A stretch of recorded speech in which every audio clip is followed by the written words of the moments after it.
Assalamualaikum warahmatullahi wabarakatuh. Bertemu lagi pada pembelajaran kali ini. Kita akan membahas mengenai penawaran atau bisa kita sebut dengan supply. Nah, ini agenda dan tujuan pembelajaran yang akan kita pelajari hari ini. Yang pertama, ada pengertian dan faktor-faktor yang memengaruhi penawaran. Yang kedua, mendeskripsikan fungsi penawaran. Yang ketiga, menjelaskan kurva dan hukum penawaran. Dan yang terakhir yaitu pergeseran dan pergerakan kurva penawaran. Nah, pengertian penawaran. Penawaran atau supply adalah kuantitas barang dan jasa yang tersedia dan dapat ditawarkan oleh produsen kepada konsumen pada setiap tingkat harga selama periode tertentu dengan asumsi ceteris paribus atau faktor lain dianggap konstan atau tetap. Nah, kalau pada materi sebelumnya kita itu belajar tentang permintaan kan. Kita memposisikan diri sebagai konsumen atau orang yang menggunakan barang dan jasa. Nah, kalau pada penawaran, sudut pandang kita atau kita harus memposisikan diri sebagai produsen. Itu dimana tugas produsen adalah untuk memenuhi kebutuhan masyarakat dan juga memperoleh keuntungan seperti itu. Nah, di sini ada faktor-faktor yang memengaruhi penawaran. Yang pertama ada kemajuan teknologi. Dengan adanya kemajuan teknologi, maka akan mendorong penawaran bertambah, di mana kalau teknologinya bagus, produksi barang dan jasanya juga pasti akan lebih cepat gitu dihasilkan, sehingga penawaran juga akan bertambah. Yang kedua, biaya produksi. Jika biaya tinggi, produsen cenderung mengurangi penawaran. Ya jelas, karena kalau bahan baku turun, maka produksi itu akan bertambah sehingga penawaran barang dan jasanya juga akan bertambah. Selanjutnya ada persediaan sarana produksi. Nah, biasanya masalah ekonomi itu timbul dikarenakan sumber daya produksi itu tidak seimbang dengan kebutuhan. Maka dari itu haruslah diseimbangkan antara sumber daya produksi dengan kebutuhan masyarakat agar tidak menimbulkan masalah ekonomi. Dan yang keempat, peningkatan jumlah produsen. Nah, jika penjualan suatu produk mendatangkan keuntungan, maka pasti produsen itu akan mendorong pemodal-pemodal baru untuk memasuki usaha tersebut. Selanjutnya, ada peristiwa alam. Nih, yang namanya peristiwa alam itu kan pasti tidak bisa diduga-duga. Yang namanya produksi barang dan jasa itu pasti salah satu bahan bakunya itu ada di alam gitu. Sehingga kalau misalnya terjadi peristiwa alam atau bencana alam, itu pasti akan mengakibatkan atau memengaruhi produksi suatu perusahaan, sehingga barang yang ditawarkannya juga akan sedikit. Nah, terus yang keenam, ada ekspektasi atau harapan produsen.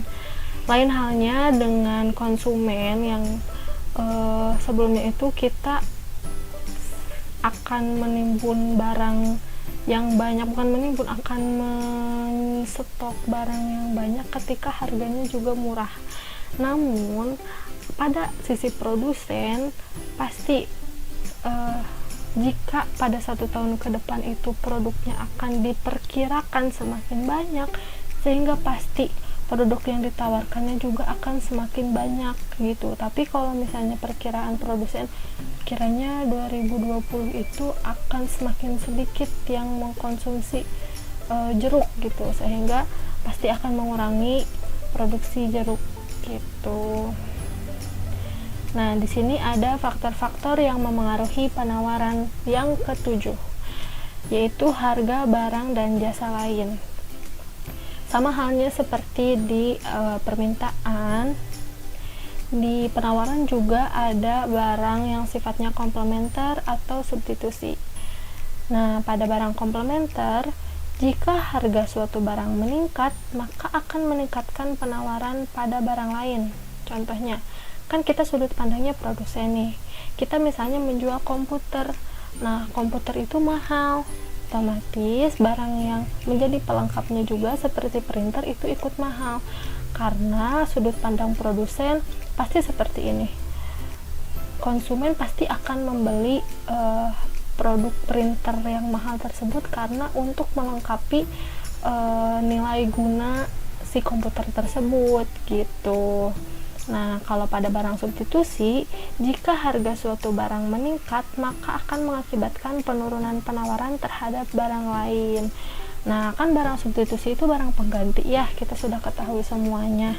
Nah, kalau pada produsen, misalkan kalau konsumen itu mengganti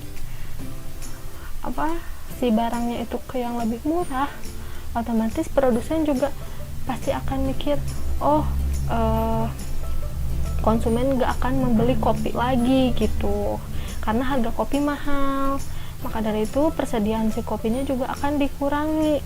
Nah, sehingga produsen akan menawarkan lebih banyak teh gitu, karena konsumen akan lebih seneng teh gitu yang harganya lebih murah dibanding dengan kopi gitu.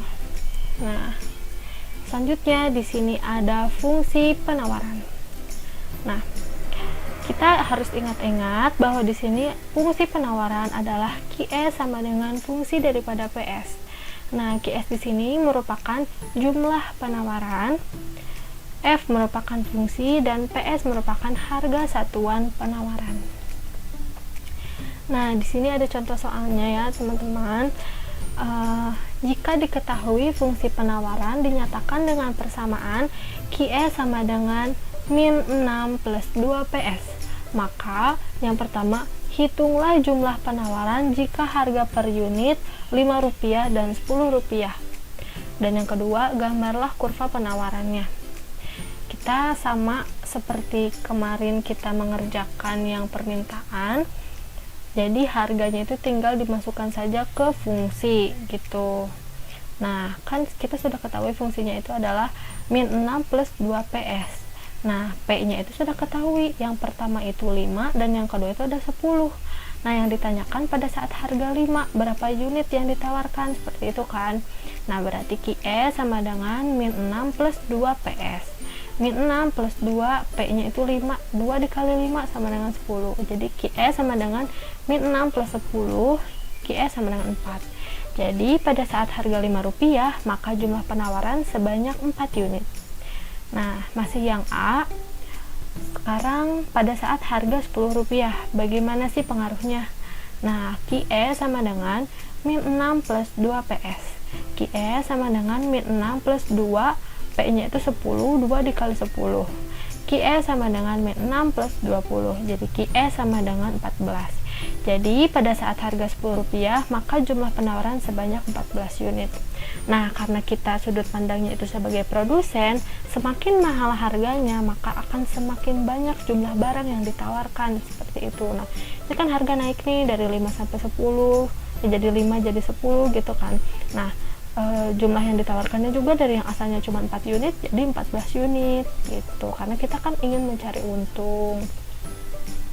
Nah, di sini ada gambarlah kurva penawarannya. Nah, diketahui kan sebelumnya kalau fungsinya itu adalah QS sama dengan min 6 plus 2 PS.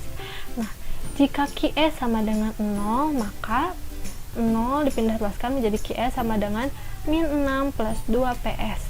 Nah, 2 PS yang ini dipindah luaskan ke sebelah kiri menjadi min 2 PS sama dengan min 6. PS di sini sama dengan min 6 per 2, yang di sini tuh dipindah luaskan ke bawah, sehingga PS sama dengan 3. Jika PS sama dengan 0, maka QS sama dengan min 6 plus 2 PS. Jadi QS sama dengan min 6 plus 2, karena PS-nya sudah diketahui 0, maka tinggal dimasukkan saja ke fungsinya, sehingga menjadi QS sama dengan min 6 plus 0. Jadi QS sama dengan min 6. Nah, ini sama saja pengerjaannya seperti kurva permintaan.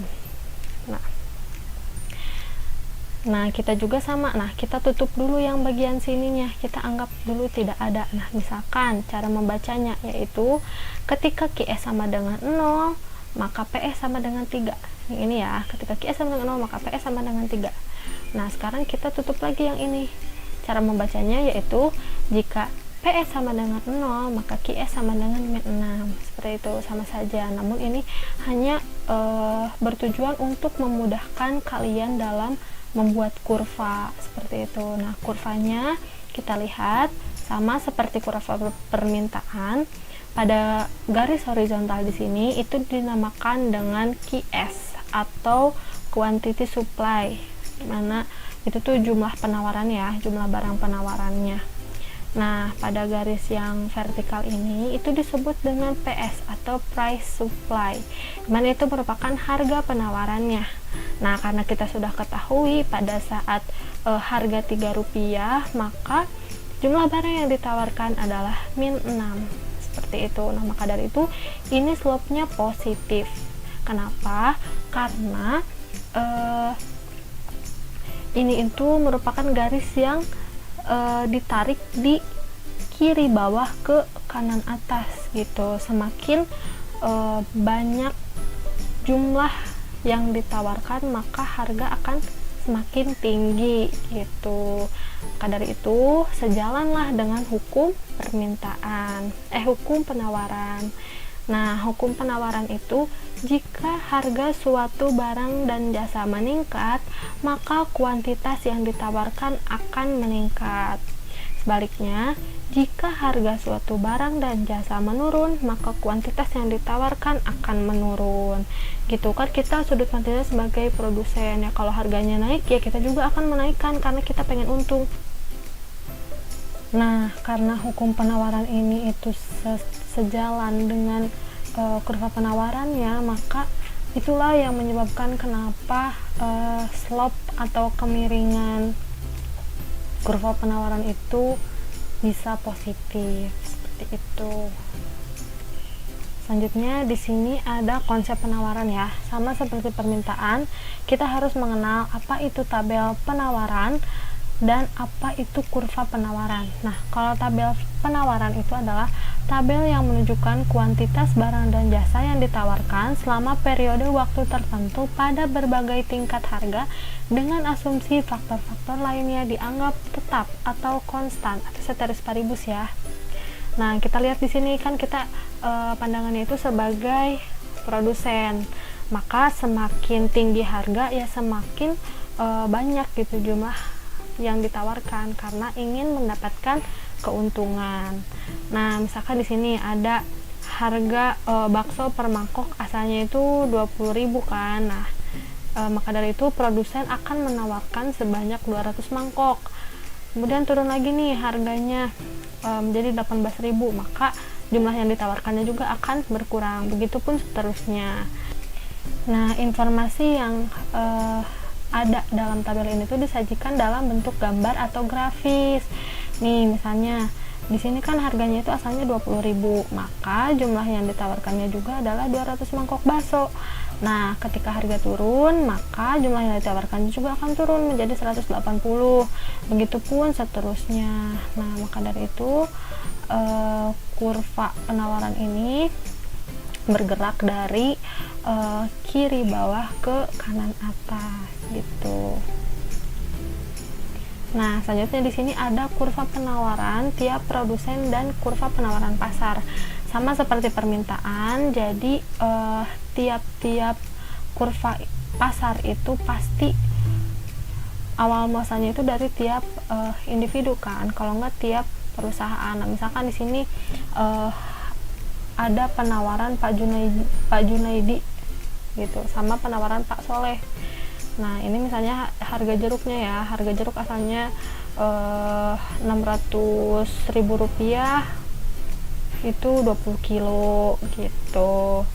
Namun akan bergerak lagi ke kiri gitu. Terus ketika harganya naik, maka yang ditawarkan juga naik gitu. Tapi kalau harganya semakin turun, maka kuantitas yang ditawarkannya juga akan semakin turun gitu.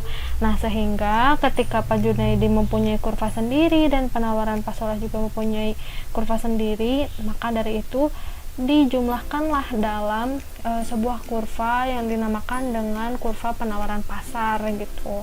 Nah, ini tuh merupakan jumlah dari masing-masing penawaran tiap perusahaan atau tiap individu gitu.